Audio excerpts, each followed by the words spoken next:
Milí čitatelia, vítajte pri ďalšom zo série videí z našej knižnice, v ktorom si vždy predstavíme niekoľko knižných noviniek z oddelenia beletrie. No a dnešný výber by som chcel začať naozaj silným tipom a tým je román Palác šupinatých kočiek od českej spisovateľky Jarmily Kašparovej.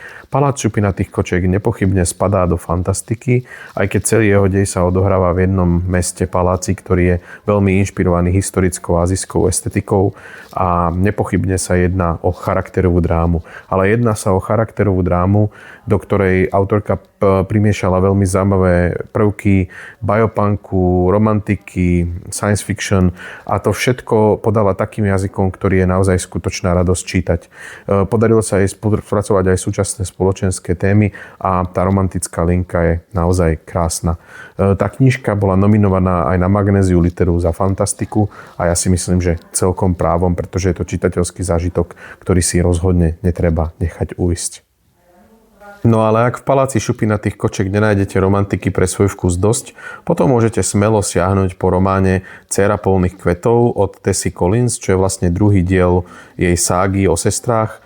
Je to voľné pokračovanie, je to príbeh Solly, úspešnej spevačky, ktorá sa rozhodne presťahovať sa z Anglicka, vykročiť do neznáma a vlastne hľadať svoje korene na Islande. A práve tu autorka strieda také tie klasické romantické momenty s opismi islandskej prírody. Pridáva tam aj historickú linku, pretože Solly sa vydáva prostredníctvom listov do minulosti, aby pátrala vlastne po tej svojej rodine. Je to román o dôležitosti priateľstva, o sile žien a je to taká tá kniha, ktorá určite 100% poteší najmä tých z vás, ktorí majú radi veľmi dobre známu ságu o sestrách z pera Lucindy Riley. Minulosťou sa zaoberá aj zaujímavá séria Heather Fawcettovej, v ktorej hlavnú rolu hrá akademička a profesorka Emily Wildová. Toto je bez pochyby romantická fantasy, ale je písaná takým denníkovým štýlom s veľkým dôrazom na tú akademickú presnosť. Tá naša hrdinka Emily je profesorka výlých vied na fakulte v Anglicku a samozrejme cestuje za dobrodružstvom po celom svete. Nachádzajú nielen dobrodružstvo, ale aj láska. V podstate je to kniha, ktorá sa odohráva na prelome 19. a 20. storočia a to vyjadrovanie a ten spôsob, akým tá profesorka vníma svet, to výborne odráža. Je to taký suchý, akademický, archaický štýl písania. Ten môže niektorých odradiť, je to taká maličká slabina tej prvej knihy, ale v tej druhej knihe je to už oveľa lepšie. Ten vzťah tej profesorky s tajomným Vendelom je naozaj veľmi pekne vybudovaný a podaný. Aj tá atmosféra, ten svet Will podaný takým tým neobvyklým vedeckým spôsobom, krásne prostredie, to všetko vás naladí na tú správnu cozy vlnu. Čiže ak máte radi feel good fantasy s nádychom vedy, tak tá Fawcettová podľa mňa vás rozhodne nesklame a je to krásny romantický príbeh. No a v prostredí historického Anglicka ešte chvíľu zostaneme, tentokrát v tom skutočnom, a to vďaka novej knihe alebo novému prekladu, novému vydaniu knihy Jamesa Herriota Zvierolekář opäť v jednom kole. Herriotové príbehy asi veľmi netreba predstavovať, ale predsa len to zhrniem. Sú to príbehy, ktoré sú určené hlavne pre milovníkov zvierat. Herriot bol veľmi známy zverolekár, napísal o svojich prípadoch množstvo kníh.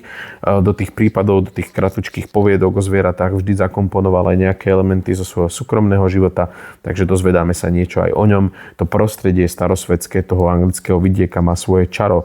On teda pôsobil počas 20. storočia, čiže už je to svet, ktorý prakticky sa pominul, ale jeho príbehy niekedy sú smutné, niekedy sú vtipné dokonca miestami, ale vždy sú láskyplné, také láskavé. A to rozprávanie si myslím, že poteší každého jedného čitateľa, ktorý má rád zvieratá. No a napokon, ak túžite po čomsi temnejšom, tak tu mám pre vás zaujímavý tip s príchuťou plesne a hliny a tým je Neklidný hrob od Katežiny Šardické. Neklidný hrob je knižka, ktorá žánrovo býva zaraďovaná rôzne, ale by som povedal, že to je historický príbeh, veľmi temný, s hutnou atmosférou, miestami romantický, miestami tragický, nesie v sebe elementy folklórneho hororu a nejaký taký jemný mytologický aspekt. Každopádne je to ale knižka, ktorá je krásne napísaná, aj to vydanie samotné knižné je veľmi pekné, veľmi ťažké, ale o nej hovoriť bez toho, aby som vám niečo prezradil. A zamiloval som si hlavnú hrdinku, hlavná hrdinka toho príbehu je hrobárka a myslím si, že je vynikajúco napísaná. A nebudem vám viac prezradzať, požičajte si tú knižku, príďte do našej knižnice, vezmite si ju a je to čitateľský zážitok, ktorý rozhodne stojí za to, ak sa potrebujete v týchto horúčavách trošku schladiť.